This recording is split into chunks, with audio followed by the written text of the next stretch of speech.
I guess we'll just dive into the card. I'm going to try to keep these short and sweet and not dive too deeply into them so we can keep this show in a consolidated manner. We're coming up on 10 minutes. I'm trying to keep it below 30.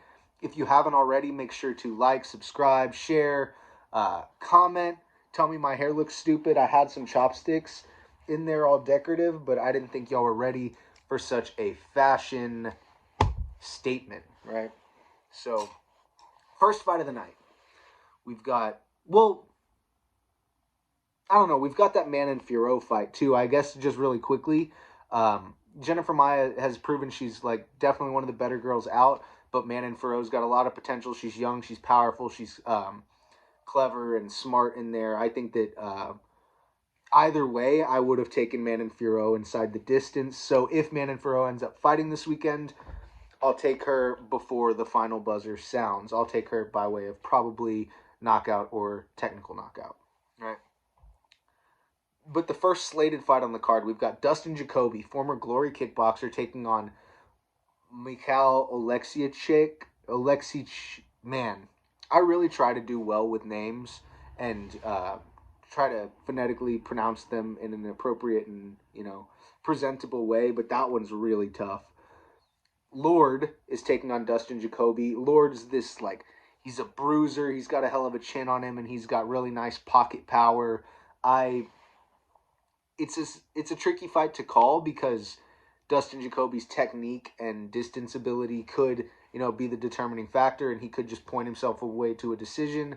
But I think Oleksieczjuk could probably hurt Dustin Jacoby a few times if he catches him, because kickboxers have a hard time staying perfect for 15 minutes a lot of the time in MMA when there's this subtle threat of something below, or, Dustin Jacoby's shown himself to be well-rounded in a sense, but I think if Oleksieczjuk can capitalize on opportunities like moving through, like when both of them are switching and I don't know, I think Oleksieczjuk can catch him and hurt him. I'll take Oleksieczjuk by a bruising decision where he hurt Jacoby a few good times. I'll take that one to go the distance. Next, we've got Devonta Smith taking on Ludovit Klein. Ludovit Klein 17-4 and Devonta Smith's 11-3. Both of them had a splash, a flash in the pan right when they came into the UFC, and then had some losses. But I think this one should be fun and explosive. I hope that it becomes more dynamic than just a knockdown, drag out fight, because I think both have a lot of talent and potential for finishes. I hope we see some grappling and some scrambles for them. I mean, that's what makes a good fight, not just everyone wants to see the put your dukes up, but at the same time, I think when I'm watching MMA, I want a little of all of it as to keep it spicy. So I hope we see some nice grappling from Klein or Smith, but I'll take Klein ultimately by knockout or technical knockout inside the distance. I'm not sure on a round for that one, but I'll take Klein. Devonta Smith's pretty good, though. He's dangerous for sure.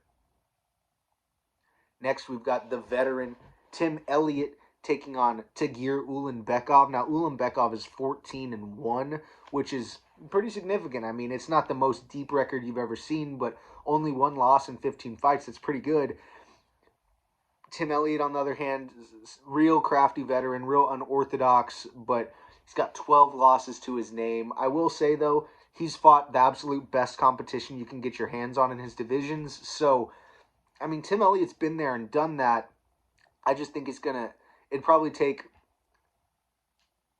I don't know, I'll take Ulanbekov by points. I'm not too sold on that fight, but I'll take Ulanbekov.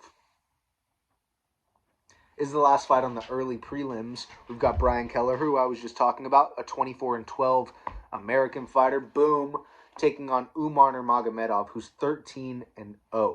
Now, Nurmagomedov is one of the cousins of, Khabib Nurmagomedov. The details of those relations are a little, foggy sometimes. You don't know if he's, second cousin or brother or, whatever what have you.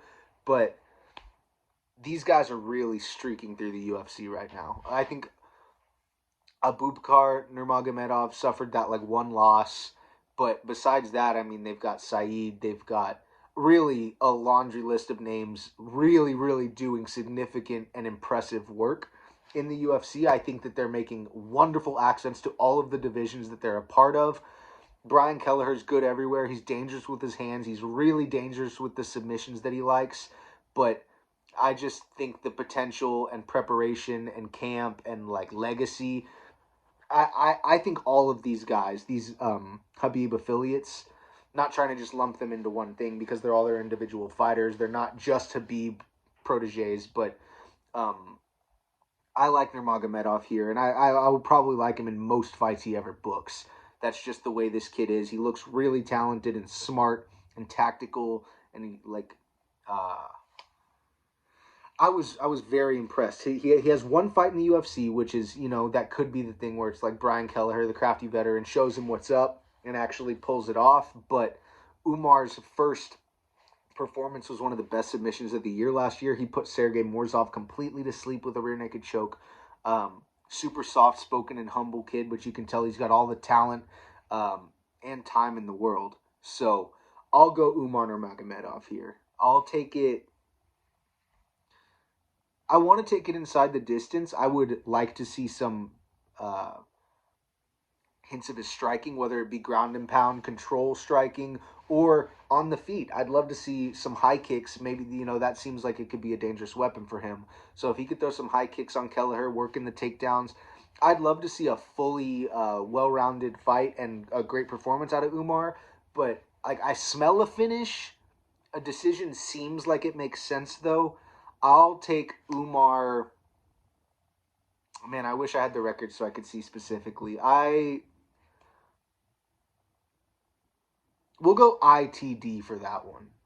But that feels weird. I don't know. Sorry, I can't call that one. I can't call the type.